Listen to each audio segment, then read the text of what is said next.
Buenos días, buenas tardes, buenas noches, hola a todos y todas, bienvenidos acá una vez más a la entrevista 120 a través de T120 Media y por todas nuestras plataformas. Suscríbete aquí a nuestro canal de YouTube, deja tus comentarios, eso nos ayuda a crecer.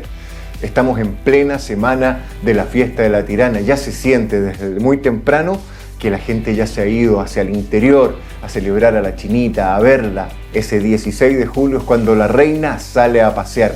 Es increíble, ya lo vamos a conversar aquí con nuestra invitada de hoy, que tiene que ver un poquito también con la altura del Tamarugal, porque nos comentaba, decía, cómo se nota que ya la gente no está en Iquique.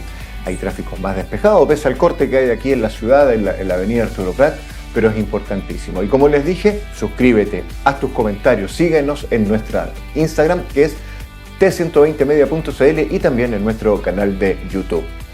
Como les dije, esto tiene que ver con altura, tiene que ver con salud, tiene que ver con algo que los que están en la minería también están más asociados porque les piden los exámenes para subir a ciertos niveles sobre el nivel del mar y tienen que cumplirlos. Pero también está con la gente que hace deporte extremo o trekking, no sé cuál de los dos, quiero que cuando hay 2.000 metros, 1.500, no sé. Ahí vamos a conversarlo con nuestra invitada, Karen Arriaza, directora del CEIMA, Centro de Investigación de Medicina en Altura. Bienvenida, Karen, ¿cómo estás? Hola, muy bien. Bueno, correcciones. Yo soy la encargada de vinculación del Centro de Investigación de Medicina. Segunda vez que cometo el mismo error. Segunda vez, la otra vez también te presenté como directora. Sí. Nuestro director es Eduardo Peña, quien dirige el centro, y yo estoy encargada de vinculación, entonces estoy viendo todo lo que es nuestras redes, nuestros convenios, justamente esto de vincularnos con los medios, con también, el entorno, para saber un poquito cómo es lo que necesita para que vayan creando un poquito lo que están haciendo. Bueno, cuéntame un poquito para que la gente que no nos ha visto y no conoce lo que es el CEIMA, sí. ¿Qué es lo que hacen? ¿Qué es lo que se dedican? Porque es Centro de Investigación de Medicina en Altura. Así es. Ahí no me equivoqué. Muy bien dicho. Esa es la sigla correcta del acrónimo de lo que es CEIMA, que es un Centro de Investigación en Medicina en Altura que pertenece a la Universidad Arturo Prat y que investiga todo lo que es la fisiología y los cambios que ocurren por estar exponiéndose a la gran altura. Y esto nace desde el año 96 que está el centro. Antiguamente se llamaba Instituto de Estudio de la Salud, y quienes nuestros fundadores fueron la doctora Patricia Siquia y el doctor Julio Brito Richard, quienes fundaron esto y de alguna forma nos formaron a nosotros, son nuestros mentores, les decíamos finalmente, y que nos permitieron crear y fortalecer este capital humano que finalmente se queda en esta región y sigue llevando lo que se conoce ahora como CEIMA. Karen, te hago una consulta. Yo en la bajada, en la entrada decía altura. Pero ¿cuándo hablamos de gran altura? Porque, por ejemplo, el Farellón, que es de la cordillera de la costa, tiene como 900 metros. O sea, Altos Pisos ya está en altura, que está sobre cerca de los 900 metros sobre el nivel. Pica está en los 1500, creo. Hay gente que llega a Pica y se siente media bombada, bochornada, quizás por el calor, la sequía, no sé. Pero ¿cuándo hablamos de gran altura? Sí. Existe una clasificación que justamente clasifica lo que es gran altura sobre los 2.500 metros de altitud. Claro, entonces bastante. Entonces, sobre los 2.500 nosotros ya consideramos gran altura, y de ahí se va clasificando en altura extrema y así sucesivamente dependiendo de estos rangos de altura en los que va incrementando, ¿ya? Entonces, los cambios que se dan a nivel de nuestro organismo van a ir siendo también diferentes a medida que tú vas a ir incrementando también en la altura. Y lo que busca el CEIMA de alguna forma, porque nosotros, las personas en general, no estamos adaptados para vivir en grandes altitudes ni para trabajar. Lo que nosotros hacemos es aclimatarnos, es decir, compensar con nuestros mecanismos de nuestro organismo alguna forma esta diferencia de presiones que ocurre al subir a gran altura, y esto va a producir que se produzca una diferencia de presiones en el oxígeno, o sea, nos cuesta de alguna forma captar más el oxígeno que está en el ambiente. Porque hablan que el aire es más delgado. Explícamelo desde lo científico, porque desde decir el aire es más delgado, el aire es más liviano, etcétera. No sé cómo describirlo. Lo que ocurre, si lo vemos en palabras más simples, es que las moléculas de oxígeno, siempre nosotros vamos a tener el mismo porcentaje de oxígeno en lo que es la atmósfera, que es 21%. Ujú. No es que uno cuando ascienda tenga menos oxígeno en el ambiente, solo que las moléculas están más dispersas. Ya. Entonces, al estar más dispersas, es más difícil captarlas. Y eso es lo que ocurre en el organismo, por eso se dice que hay una diferencia y baja la presión parcial del oxígeno, porque nos cuesta captar más esas moléculas de oxígeno. Por lo tanto, si no tenemos y tenemos una deficiencia en la captación, ¿qué necesitamos? Más transportadores. Y por eso es que se aumenta la producción de los glóbulos rojos, porque necesitamos más eritropoyetina, necesitamos que haya más hemoglobina, porque necesitamos estos transportadores que lleven el oxígeno a las partes que tenemos que proteger, partiendo por el cerebro. Por el cerebro, por supuesto. Y en este sentido de la puna, por llamarle de alguna forma también, bueno, hay zonas que Tarapacá tiene gran altura en algún lado, pero hay lugares que quizás no tengan tanta altura, pero sí tienen puna. ¿Esto puede pasar? O sea, por ejemplo, Sí. en el Salar de Huasco no está a gran altura, pero uno se siente un poco más pesado. Sí. O así, a diferencia de gente que se siente muy cómoda en San Pedro de Atacama y no siente nada, ¿por qué pasa esto? Ya.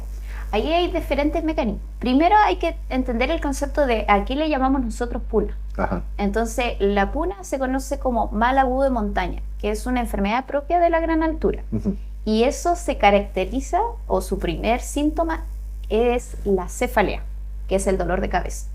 Después asociado tiene otros síntomas que pueden ser los mareos, esta como falta de oxígeno, todo se asocia a mal agudo de montaña, pero el principal y por el cual uno evalúa es por el dolor de cabeza, por la intensidad que te da.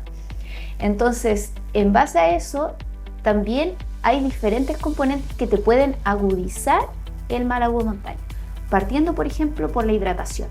Si tú tienes una deshidratación, por eso cuando te dicen ascienda a gran altura, una de las primeras recomendaciones es hidrátate durante el camino hacia la gran altura y hazlo paulatinamente.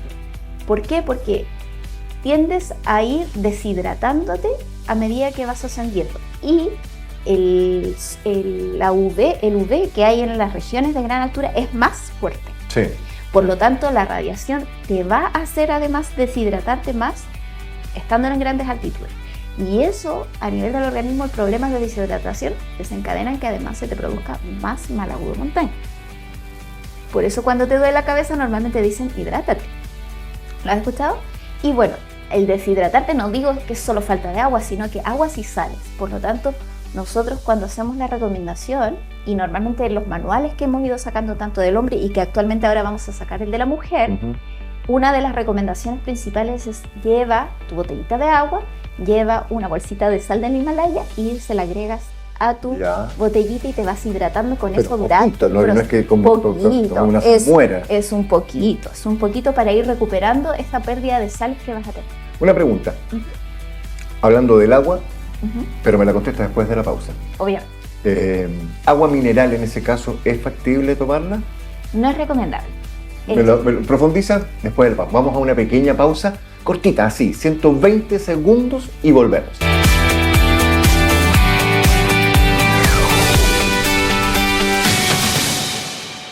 Estás viendo la entrevista 120.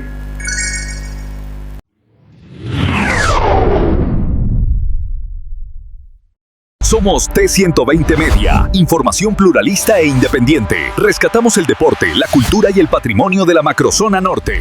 Y ya estamos de vuelta aquí a plano abierto, conversando con Karen Arreaza, encargada de vinculación con el medio del CEIMA, el Centro de Estudios de Investigación de Medicina de Altura. Volvimos de esta pausa hermosa que tuvimos y me decías que tomar agua mineral con gas. O sea, eso es lo que me querías Sí, preguntar. mineral, sí, lo de gasificada puede ser. Claro, no, entonces no sería recomendable tomar agua mineral gasificada. Claro, porque tienes que pensar de que hay esta disminución de presiones. Es lo mismo de los efectos que se ha visto, no sé si has visto cuando uno sube a la altura con las botellas. Sí, sí. Lo mismo va a pasar en tu cuerpo. Sí, como que se infla, se comprime. Entonces imagínate si tú además a eso le pones gas.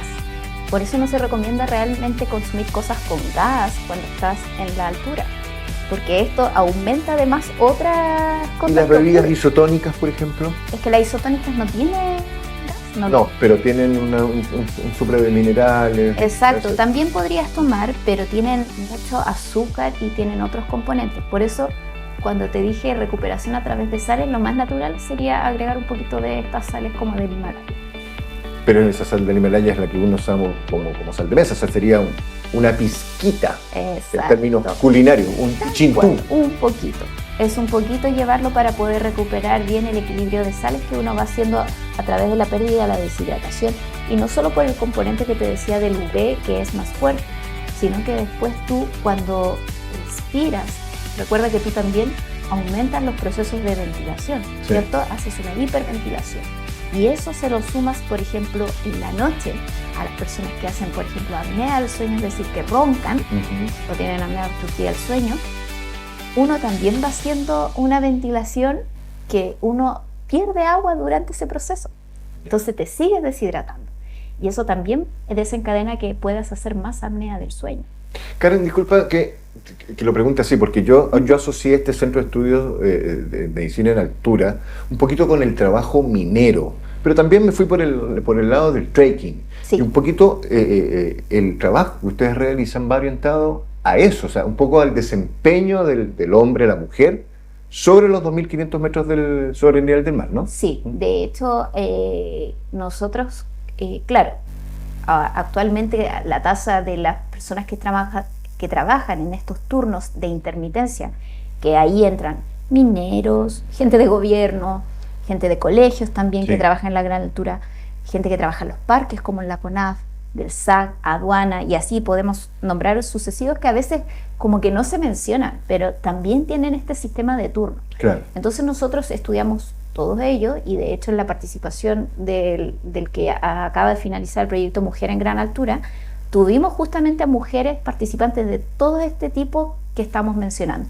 Tuvimos mujeres que eran muy deportistas, que hacían alpinismo, montañismo, teníamos mujeres que hacían, que trabajaban en la CONAF, que trabajaban en el SAC, que trabajaban en minería. Entonces tenemos como esta variedad de personas que estudiamos. ¿Por qué? Porque tienen diferentes sistemas de turno y diferentes tipos de exposiciones. Por eso también se habla de una clasificación de acuerdo al tiempo de exposición que tú estás a la gran altura. O sea, tiempo, digamos, la cantidad de días que vas a estar expuestos a esa altura. Y también me imagino un poco que en el desempeño que realizas, porque es muy distinto estar, no sé, sentado en un escritorio, es una actividad administrativa, Exacto. como puede ser, no sé, un aduanero que está en Colchane, por ejemplo, Exacto, sí. que está más sentado, de repente igual se mueven para ver el escáner, etcétera, a lo que puede ser entonces un chofer de un camión de alto tonelaje, o los mismos guardiaparques que están recorriendo Exacto. en Chungará y en otros que están más arriba, porque bueno, el que está aquí en el Pampa Altamorugal de Pintado es bajito, Pero ¿no? tenemos el Isluga acá. El Isluga, exactamente. Sí, el Isluga. De hecho, la aplicación que tenemos nosotros es del Isluga. Lo que andamos en el Smart City donde estuvimos Sí. presentes, nosotros llevamos la aplicación de realidad virtual en donde simulamos una escalada al trekking al volcán Isluga. Ya. Entonces, esa aplicación de realidad virtual lo que te va haciendo es enseñar cómo deberías realizar un ejercicio en gran altura, cómo deberías dormir, qué deberías llevar para alimentarte y qué deberías llevar además en tu mochila como realmente importante, como por ejemplo, no sé, llevar suplementación de oxígeno en caso de que te sientas Sí. mal, medicamentos, las barras de energía. Es decir, te enseña todo eso y te va explicando qué es lo que deberías ir midiendo a medida que tú vas subiendo. Te va haciendo una cultura de lo que es la gran altura y específicamente en el ejercicio. ¿Se produce algún efecto contrario? Porque tú me decías que recién, a la medida que hay más altura se necesita más oxigenación, por lo tanto suben los glóbulos rojos.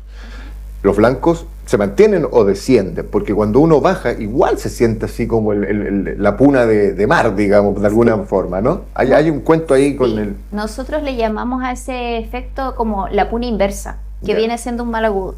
Y nosotros también lo hemos evaluado porque en una proporción elevada, tanto en hombres como mujeres, eso es un porcentaje alto el que lo sufre, alrededor de un 30% o incluso más. Entonces, igual es un efecto que se da de los mismos síntomas que te digo yo, basados en la cefalea, porque es así como se evalúa. Lo volvemos a evaluar cuando bajan porque siguen sintiendo estos síntomas cuando están ya a nivel de mar, es decir, cuando están en sus descansos. Entonces se sigue dando este efecto de pune inversa. Y en las proporciones de lo que hemos estudiado hasta ahora, pareciera que en la mujer da un poquito más elevado que en el hombre. Eso te iba a decir, y esto no tiene que ver con la paridad de género, nada. Los organismos, los cuerpos de hombre y mujer, ¿son muy distintos al momento de enfrentar la altura, la gran altura? ¿Se comportan de manera distinta? Claro, fisiológicamente somos diferentes, hombres y mujeres. Tenemos diferentes tipos de hormonas también que nos van a regular. Y nos damos cuenta cuando hacemos los estudios a nivel de cardiometabólico, porque el proyecto solo estudió cardiometabolismo, las mujeres sí daban a ciertos parámetros un poquito más elevados que el hombre, y bueno, también está asociado justamente al metabolismo que desarrollamos acá a nivel de mar, ¿ya? Porque tú sabes que nosotras tenemos una mayor distribución y nos es más difícil eliminar la grasa abdominal, por ejemplo. Ya, claro. Entonces tendemos a acumular, ¿por qué? Porque el cuerpo de la mujer fisiológicamente de alguna forma está preparándose para lo que es un posible embarazo. Así como el pulmón y el corazón están dentro de un cofre, digamos el útero, el lugar para albergar un futuro embarazo, también tiene que estar protegido de alguna forma. Exacto, entonces por eso también hay una acumulación más propensa en la mujer en la zona abdominal.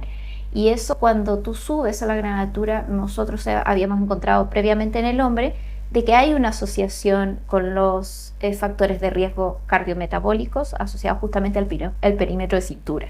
Ya. Y en la mujer nuevamente los encontramos un poquito más elevados justamente por esto de que el metabolismo de nosotras no nos ayuda, ¿ya? Y en cuanto a otras variables que vimos, por ejemplo, la ansiedad es un poquito también más elevada, y ahí también entran diferentes cosas y distintos conceptos, porque sabemos que en la mujer también está todo esto de la carga familiar y esto de que se da mucho aislamiento, que también es una de las cosas que vimos cuando les preguntamos también calidad de vida y otras cosas que podían estar influyendo también en que los niveles de ansiedad también fueran un poco más elevados. Entonces, pero también es lo que decía yo cuando he dado esta charla y también cuando he explicado un poco de que todas estas variables igualmente son reversibles. Oye, perdón, toquemos el tema de la reversibilidad de lo que está diciendo, pero una persona ansiosa, Ajá. ¿no podría subir a gran altura? Un poco esa es la figura. No, no es tan así. Ya, te salvaste, GP. ¿Ah? Puedes subir. No. Finalmente, si tú tienes tus variables controladas, como cualquier enfermedad realmente, obviamente que te dicen, tú tienes hipertensión, por ejemplo, arterial, no eres un buen candidato obviamente para subir a la gran altura. Claro. Pero si tú tienes controlado esa enfermedad, probablemente sí puedas, pero igual tienes siempre un factor de riesgo, como cualquier enfermedad que tú puedas tener como de antecedente mórbido previo, ¿ya? Entonces normalmente por eso te hacen exámenes normalmente preocupacionales antes de subir. Oye. Pueden subir 20.000 veces y de esas 20.000 veces van a ser una gran proporción si ya lo han descrito por años. Entonces ahí es cuando empieza, y nosotros nos hemos dado cuenta, cuando hemos trabajado con diferentes personas o estudios, por ejemplo con los militares, que hemos trabajado mucho en Arica, en los que van a hacer los soldados con criptos que van, por ejemplo, a Putre. Entonces también hemos trabajado con personal de salud, y ahí es cuando uno empieza, a ver, ¿y usted qué hace? No, se medican con lo que tengan. Claro, paracetamol dicen lo mejor, ¿no? Tómate una aspirina y con eso o con estas mezclas que traen, no sé, de otros países y de claro. Bolivia. Chachacón, dice que es lo mejor para la altura. Bueno, es una de las cosas que ahí estamos estudiando, y eso es lo que vamos ahora. Una de las cosas que les decía yo es que estudiamos estos cambios y teníamos que estudiar dónde estaban estos mecanismos que podrían estar alterándose. Sí. Y ahora vamos en la búsqueda de los biomarcadores o posibles tratamientos que podríamos aplicar justamente, por ejemplo, para el mar agudo montaña biomarcadores, y para otras enfermedades que son características de la exposición a la altura, como la hipertensión pulmonar de altura. Están estudiándolo eso por ahora. Eso estamos trabajando ahora, posibles tratamientos y alternativas. Mira cómo hago ahí la pared y la construcción de la pregunta. Estudiando, preparándose, siempre hay que prepararse. Si yo me quisiera preparar y tuviera que hacer un magíster, ¿qué me recomiendas? Bueno, muy bien. Actualmente el Centro de Investigación en Medicina Altura está desarrollando el primer magíster de salud pública, por la Universidad Arturo Prat. Si tienen dudas, parte ahora, el 3 de septiembre. Entonces es modalidad semipresencial y pueden buscarlo dentro de la página de la Universidad Arturo Prat, que es www.unap.cl. Y ahí se van a la pestañita de posgrado, donde lo pueden encontrar. Perfecto. ¿Qué tiene a propósito de que felicidades para la UNAP, que pronto abrirá sus puertas de la Escuela de Medicina? También les puedo contar ahí un poquito. Hermoso eso también. Cuéntame un poquito qué se puede encontrar en la malla curricular. Sí. Justamente como nuestro centro es de lo que es medicina altura, salud ocupacional, justamente una de las principales líneas va por ese lado y la otra línea va a todo lo que es gestión de salud. Por lo tanto, invitamos a todos los profesionales del área de la salud o que trabajen en lo que es medicina ocupacional a que puedan ser partícipes. Pueden ser de cualquier parte de la región de Chile o incluso internacional. Lo importante es que sepan la modalidad, que es semipresencial, es decir, que en algunas oportunidades tienen que venir acá presencialmente a la ciudad de Iquique, pero son muy poquitas, para que puedan ver mayor información en la página. Tal cual. www.unap.cl, pestañita posgrado. Posgrado, perfecto. Para que nos busquen ahí. Para que sepan ustedes ahí si quieren hacer un posgrado, un magíster, un posgrado, ¿cierto? Sí, por supuesto. Posgrado. Un posgrado magíster en salud pública. Lo da el CEIMA, el Centro de Estudios de Investigación de Medicina en Altura. Karen Arriaza, encargada de vinculación del CEIMA. Así es. El tiempo es tirano. Así que debo comenzar a despedirnos de este entretenido. Mira que pasó rápido. Ha pasado muy rápido. Muchas gracias por venir aquí a la entrevista 120 y bueno, queda cordialmente invitada cuando estos diagnósticos nuevos que están haciendo tengan nuevos datos, lo podemos difundir a través de nosotros. Y también ahí de la Escuela de Medicina les podemos contar de que parte del equipo que se integra al CEIMA va a ser gran aporte, casi un 70% en los primeros años, así que ahí les puedo contar un poquito más. Perfecto. Invitadísima entonces a seguir conversando, a seguir conociendo un poco más del CEIMA y también, por supuesto, de lo que va a ser la futura Escuela de Medicina de la Universidad Arturo Prat, territorio y educación y territorio. Hoy los territorios, ¿cómo es? El eslogan. No me acuerdo bien, pero es algo así. Y algo que es interesante también aquí, pues nuestros amigos y colaboradores, 606 Work Café, ahí en el edificio Finanzas de la ciudad de Iquique, espacio colaborativo de trabajo. Si quieres ir, un cowork ahí, 606 Work Café, una terraza maravillosa y también puedes ahí conseguir todo el tipo de asesorías para postulación a proyectos y trabajo en equipo, etcétera, etcétera. 606 Work Café en Iquique, espacio colaborativo de trabajo. Karen, muchas gracias por estar con nosotros. A ti. Yo empiezo a despedirme de mis amigos, me voy a esta cámara, a la cámara central, para decirles que no se olviden de suscribirse a través de nuestro canal de YouTube, síganos en nuestro Instagram, somos t120media.cl, nuestra página web www.t120media.cl. Como siempre les digo, por estar ahí, por acompañarnos, muchísimas gracias. Chau, chau.